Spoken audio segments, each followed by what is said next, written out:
So two trades taken today. The first one was on gold. The signal was an inside day with the market going down and breaking past the previous day's low. It was a bit of a consolidation, and to me it looked like there was an opportunity to be able to go long. I decided to be a bit more careful, seeing that there were two instances of high impact news that were going to be released later in the session. First one at 8 with Jerome Powell speaking, and then later on in the day Trump speaking.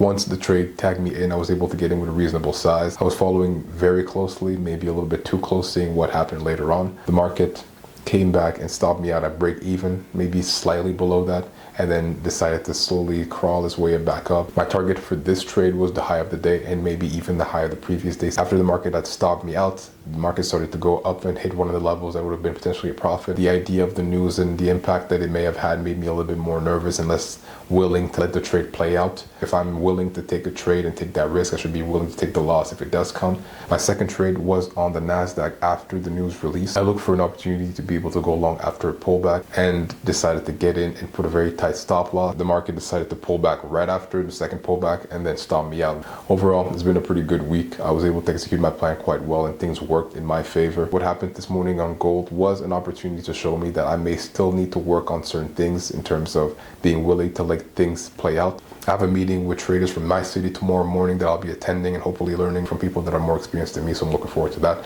But that's all for this week. Thank you guys for watching, and I'll see you guys on Monday.